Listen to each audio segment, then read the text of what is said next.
Hazrat Umar one day asked the Sahabas, while they were discussing, that what would you ask Allah? What would you pray to Allah to fill this room with, so that you could use that thing to spread the deen? So the Sahaba said, we would pray to Allah to let this room be filled up with gold, so that we could use it in the spread of the deen. These Sahabas, they were not after money. They said, so that we could use this wealth to spread the deen. They didn't want for themselves. They didn't want luxury. We pray to Allah to let this room be filled up with gold, so that we could spend it in the way of Allah subhanahu wa ta'ala. Hazrat Umar, may Allah be pleased with him, ask for something better. So the other Sahaba gets up and says, I will pray to Allah, let this room be filled up with rubies and jewels and diamonds, so that I could spend it in the way of Allah. Hazrat Umar, may Allah be pleased with him, says, ask for something better. He is not saying what you are asking is wrong. He's saying, ask for something better. So the Sahaba says, Ya Amirul Mu'mineen, oh head of the moment, you tell us what is better. Hazrat Umar says, I will ask Allah to let this room be filled up with dyes, like Maaz ibn Jabal, Abdurrahman bin Auf, so that I could send them to spread the deen of Allah. So money is not the most important thing. What did our Prophet Muhammad Sallallahu Alaihi Wasallam leave behind? Did he leave behind money? When he died, what did he leave behind? He left behind Sahabas who were trained by him. And who spread the deen? The Sahabas. In the Hajjatul Wida, the farewell pilgrimage, when he gives the khutbah, there were 124,000 Sahabas. And he asked them, did I deliver the message to you? All of them said, yes, Beshak you did. Then he asked, go and deliver the message to those who are not here.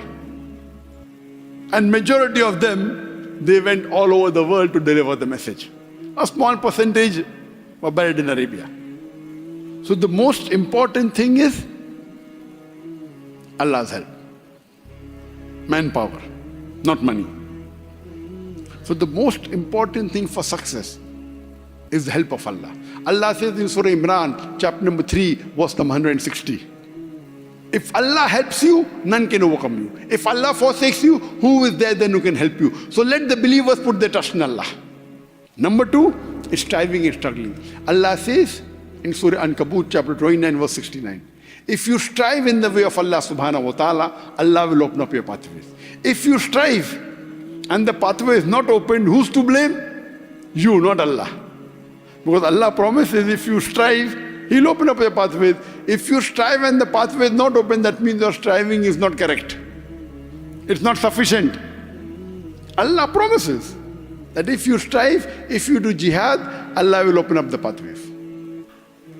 And the last, third important, is the technique. Allah says in Surah Nahl, chapter 16, verse 43, and Surah Anbiya, chapter number 21, verse number 7, Fas'alu ahli zikri in kuntum la ta'lamun. If you don't know, ask the person who is knowledgeable. Then third comes the technique. Amongst the most important thing, money is the least important. If there are 10 important things, I would put money as number 10. But most of the Muslim organizations, unfortunately, even today, they think money is the most important thing. It is not.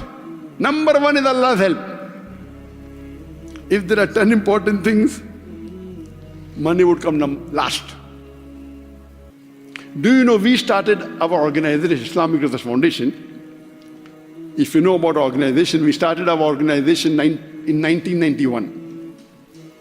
I was inspired by Sheikh Ahmad Didat, and I told my father that you give so much charity outside. Why don't you give me 5,000 rupees a month? That is $80. In 1991, it was $80. So why don't you give me $80 a month? I want to start a Dawah organization. That is $1,000 a year. So when we started our organization, that's about 33 years back, our budget was $80 a month. That's $1,000 a year. Now if you want to multiply in today's age, it may be $10,000, not more than that.